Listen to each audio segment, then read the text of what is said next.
بسم اللہ الرحمن الرحیم۔ السلام علیکم ورحمۃ اللہ وبرکاتہ۔ ناظرین اکرام، پوری دنیا میں سوشل میڈیا پر یہ بات پھیلائی جا رہی ہے کہ ایران اور اسرائیل کی جنگ شروع ہوئی ہے۔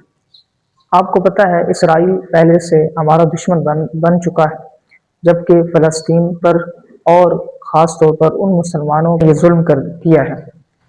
تو اب سوال یہ ہے کہ کیا یہ جنگ صرف امت مسلمہ کے لیے ہے؟ بلکہ نہیں، امت مسلمہ کو جگانے اور میدان عمل میں لانے کے لیے یہ جنگ ہے۔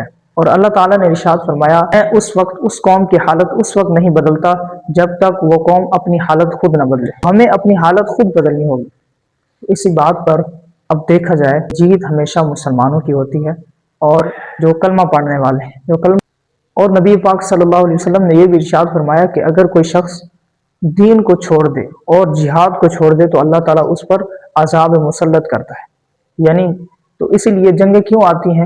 تو ہم نماز چھوڑ دیتے ہیں، جب ہم زکوٰۃ دینا چھوڑ دیتے ہیں، اور جب ہم دین کو چھوڑ دیتے ہیں، جب ہم جہاد کو چھوڑ دیتے ہیں، تو نبی پاک صلی اللہ علیہ وسلم نے ارشاد فرمایا اللہ تعالیٰ تم پر عذاب مسلط کرتا ہے۔ تو اسی لیے آپ نے دیکھا ہوگا فلسطین پر کتنا ظلم ہوا اور مسلمانوں پر کتنا ظلم ہوا۔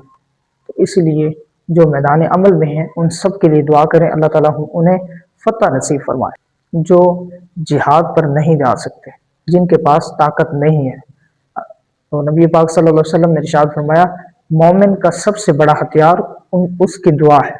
تو اسی لیے ہمیں چاہیے کہ جو میدان عمل میں ہیں ہم ان کے لیے دعا کریں، اللہ تعالیٰ انہیں فتح نصیب کرے اور یہ جنگ ختم ہو۔